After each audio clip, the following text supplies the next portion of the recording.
أهلا وسهلا بكم في حلقة جديدة من أسرار شرق أوسطية. غواصة روسية صورت حادثة نقل حطام الآف 35 ببعد فاجأ الغرب بشكل كبير.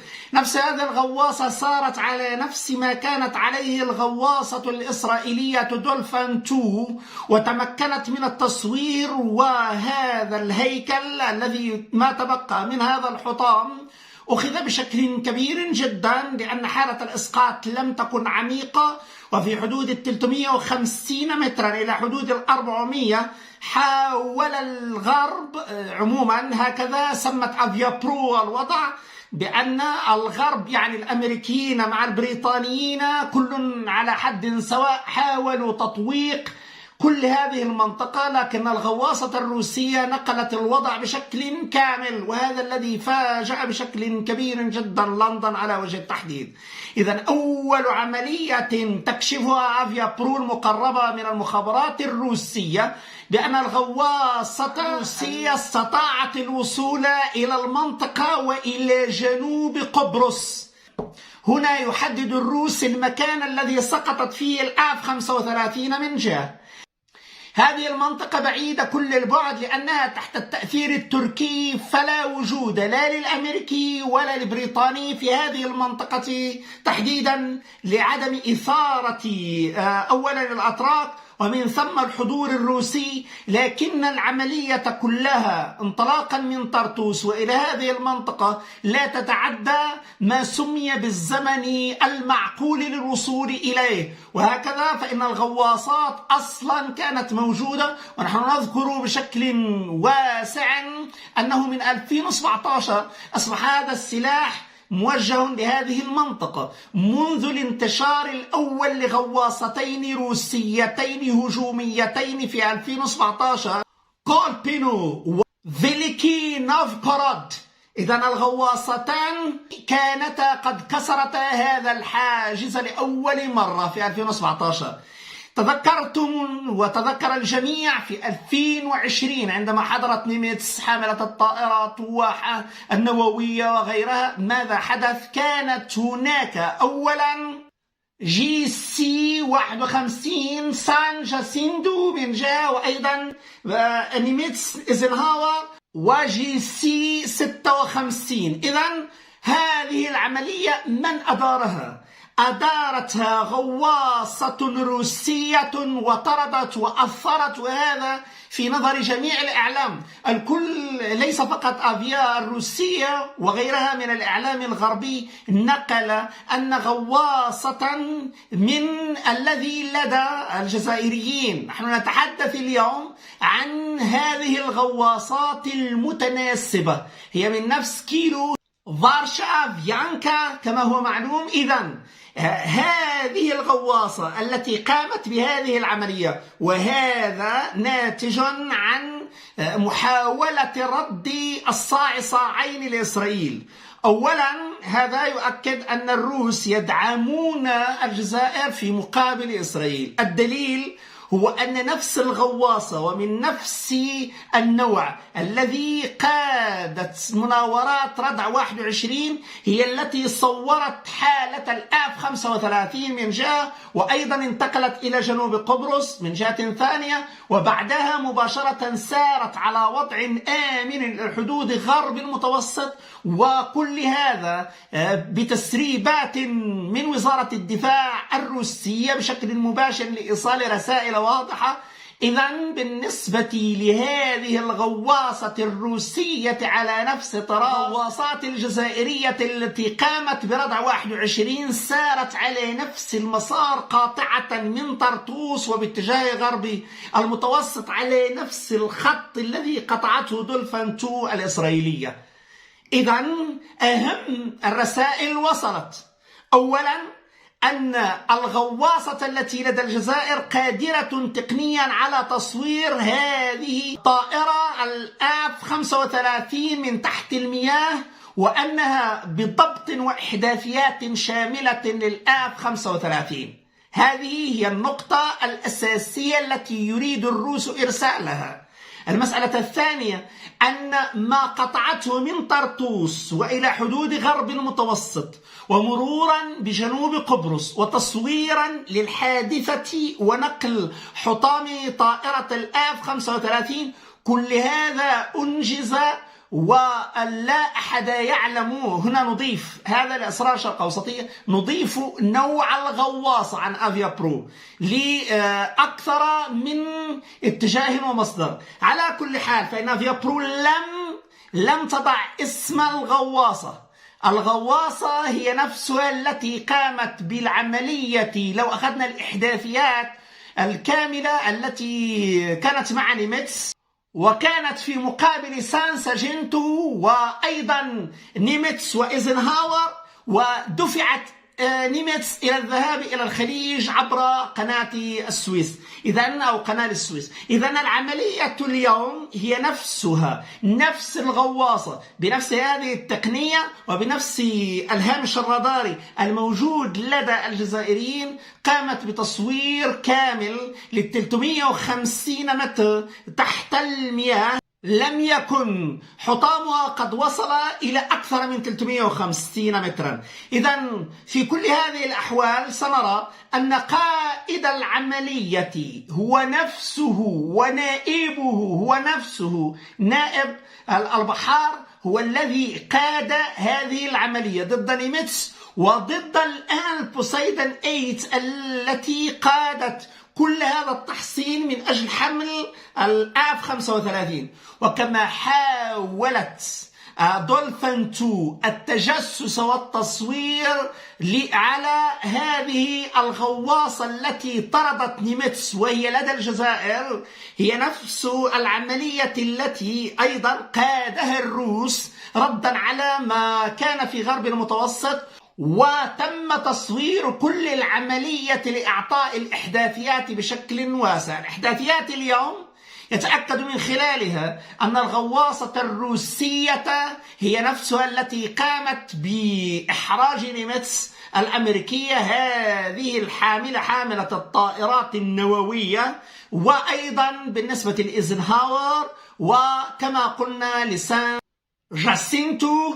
وهذا كله اليوم يضاف إلى محاولة، لأن لديها نفس الخبرة، إلى محاولة حصار أيضا والدفع بإليزابيث إلى الخروج أيضا. وإليزابيث للعلم وقع لها نفس الحادث مرتين، ودخلت البحر الأحمر وقادت هناك عمليتين ثم عادت مرة أخرى إلى شرق المتوسط، بل إنها وصلت إلى أبعد من البحر الأحمر، لكنها عادت إلى البحر الأبيض في هذه اللحظات تحديدا. إذن 24 ساعة الأخيرة مهمة في الوصول إلى رسائل هامة بالنسبة لا لروسيا وأيضا بالنسبة للبريطانيين. أولا يحقق البريطانيون اليوم في مدى اليد الروسية في إسقاط هذه الطائرة، وتوضح أن الأمر يتعلق بمناورة التيو 160 دون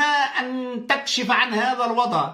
وقد مرت 7 ساعات ولم تعطى حسب الوعد الذي قدم من وزارة الدفاع البريطانية، ولم يقدم إلى حدود هذه اللحظة التفاصيل الأولية.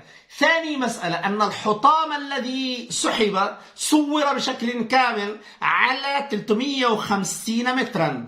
ثالث مسألة أن غواصة إسرائيلية منطلقة من طرطوس وعلى خط جنوب قبرص وصلت وصورت وقادت هذه العملية، وهذا الطراز هو نفسه الذي طرد نيميتس وطرد كما قلنا ما يسمى بحاملة الطائرات الأمريكية، واليوم يسعى إلى نفس الشأن مع الملكة إليزابيث لإزعاجها، لأن المهم هو حالة الإزعاج دون إطلاق نار. وهذه الغواصة هي نفسها التي في ردع 21. والغريب أن ما قطعته تماما دولفين 2 على نفس الإحداثية، والغريب ليس إحداثيات فقط أنها شبه مطابقة، بل تطابق نفس الخط الذي مر على جنوب قبرص وبعدها وصل إلى غرب المتوسط كما أوضحنا. السر إذن في فارشاف يانكا،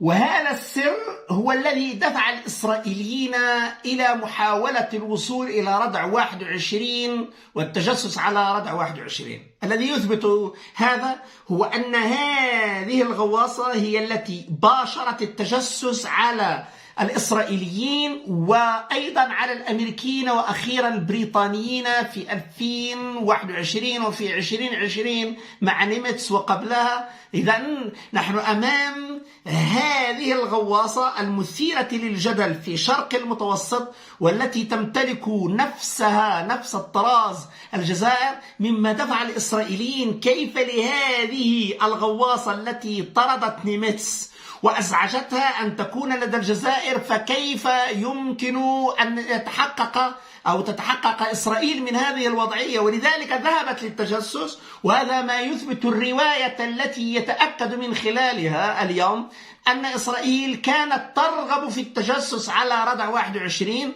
وأن ما حدث من حادثة قبل ليس إلا لإبعادها عن ردع 21، وهذا قد يكون إما مقصودا أو أن العملية كلها كانت دقيقة إلى أقصى حد.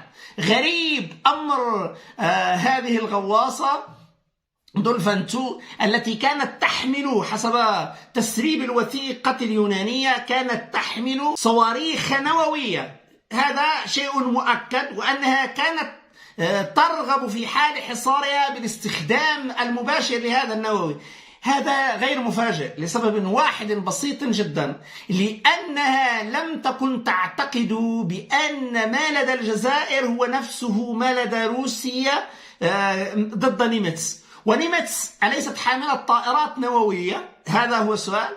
إذن التعاطي الذي كان روسيا مع هذه الحاملة الطائرات هو نفسه الذي لدى الجزائر ولدى روسيا في التعاطي مع أي تهديد نووي انطلاقا من غواصات ولو بهذا الحجم. هي غواصات غير نووية، ولكنها تتعاطى مع التهديد النووي في وجوده. وهذا هناك أشياء كثيرة تقنية يمكن الحديث عنها مستقبلا. مهم جدا بالنسبة لكل هذه العملية أن فارشاف يانكا قدمت النموذج الذي أزعج الإسرائيليين من جهة، والذي يتجسس على الإسرائيليين، نموذج ناجح في التجسس على كل حركة الإسرائيليين.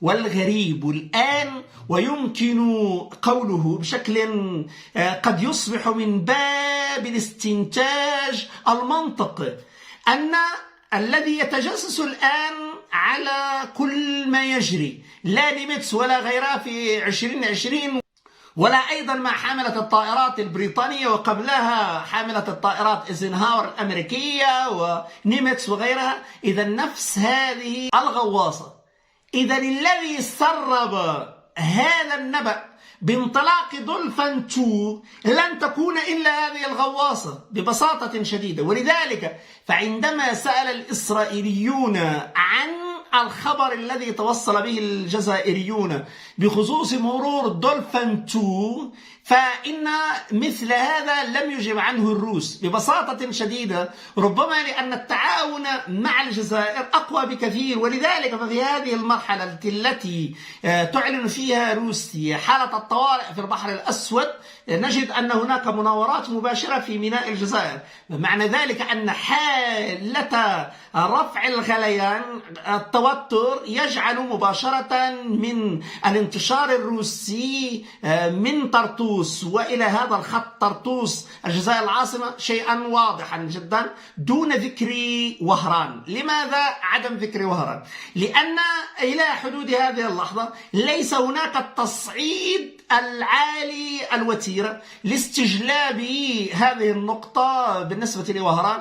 وأمام التوترات الإقليمية فإن وهران الآن ليست المنطقة السليمة على إيجاد جميع ما يمكن ضمانه، خصوصا وأن ما يجري الآن يجري في العاصمة، المناورات جرت في العاصمة، وهي تستمر إلى 20 نوفمبر. يعني نحن نتحدث إلى حدود هذه اللحظة ولا زالت المناورات قائمة، وربما تمتد ما بعد 20 من نوفمبر، وهذا يعطي إشارات قوية إلى هذه المنظومة بالنسبة أولا لنموذج هذه الغواصة، وثانيا وهذا هو المهم أن نسبة التجسس التي يمكن قيادتها من طرف الروس وعبر نفس الطراز وتسليمه للجزائريين من نفس الطراز ومن نفس التمارين، هذا يكشف أن ما قامت به هذه الغواصة الروسية هي نفس الأساليب التي تتعاطى معها الجزائر، وهذا الذي يجعل التوازن الجزائري مع إسرائيل يعطي تفوقا جزئيا على الأقل أمام الحليف الروسي لصالح الجزائر. هذا على اعتماد أن هناك ربما تسليح إضافي لا يمكن معه ما بين الجزائر وإسرائيل أن تكون هذه الوضعية البحرية إلا مستقرة لصالح الجزائر في غير استخدام الحالة النووية. والحالة النووية هنا نحن خرجنا من إطار إلى إطار آخر، وحتى في هذا الإطار ورغم أن الجزائر كان لديها علم بحمولة هذه الدولفين 2 انطلاقا من الروس وانطلاقا من الغواصة المراقبة هناك من نفس الطراز، فإن الجزائر فضلت إبعاد دون استفزاز أكبر. شكرا جزيلا وإلى اللقاء.